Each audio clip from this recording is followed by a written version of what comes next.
Hema committee report പുറത്തു വന്നതിനെ തുടർന്ന് നിരവധി നടിമാരാണ് പ്രതികരിച്ച് രംഗത്തെത്തുന്നത്. ഇപ്പോഴിതാ ശരത് കുമാറിൻ്റെ ഭാര്യയായ രാധിക ശരത് കുമാർ തമിഴ് ഇൻ്റർവ്യൂവിൽ പറഞ്ഞ കാര്യങ്ങളാണ് ഇപ്പോൾ ചർച്ച ചെയ്യപ്പെടുന്നത്. മലയാളം സിനിമ എന്ന് പറയുന്നത് മോശമായ കാര്യങ്ങൾ മാത്രം നടക്കുന്ന ഒരു സ്ഥലം തന്നെയാണ്. മലയാള സിനിമയിൽ അഭിനയിക്കാൻ പോയപ്പോൾ തനിക്കുണ്ടായ ഒരു ദുരനുഭവത്തെക്കുറിച്ച് പങ്കുവയ്ക്കുകയാണ് രാധിക. ഞാൻ ഒരു സെറ്റിൽ കൂടെ നടന്നു പോകുന്ന സമയത്താണ് ഒരു കൂട്ടം ആണുങ്ങൾ അവിടെ ഇരുന്ന് ചിരിക്കുന്നതും ഓരോ വീഡിയോ കാണുന്നതും കണ്ടത്.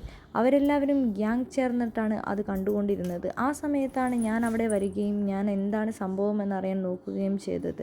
സ്ത്രീകൾ വസ്ത്രം മാറുന്ന ക്യാരവനകത്ത് ഒളിക്യാമറ അത് കണ്ട് ആസ്വദിക്കുന്ന ആ സിനിമാ സെറ്റിലുള്ള പലരെയും ഞാൻ കണ്ടിട്ടുണ്ട്.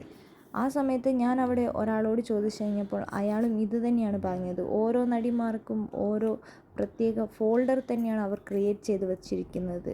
ഓരോ ക്യാരവനകത്തും ഒളിക്യാമറകൾ അവർ കൊണ്ടുവന്ന് വെച്ചിട്ടുണ്ട്.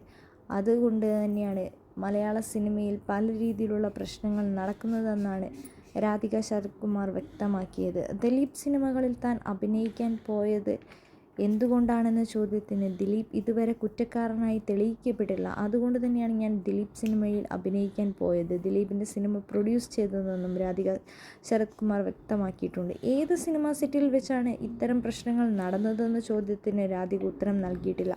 അത് ഞാൻ ആരെങ്കിലും ചോദിച്ചു കഴിഞ്ഞാൽ പറയേണ്ട സ്ഥലത്ത് മാത്രമാണ് പറയുക. ഞാൻ ഓരോ പ്രത്യേക തരം വ്യക്തികളെ എടുത്തു പറയാൻ ആരുടെയും പേരിൽ പ്രശ്നമുണ്ടാക്കാനും ആഗ്രഹിക്കാത്തത് കൊണ്ട് തന്നെയാണ് താൻ ഇത് ഏത് സിനിമയാണെന്ന് പറയില്ല എന്നും രാധിക വ്യക്തമാക്കുന്നത്.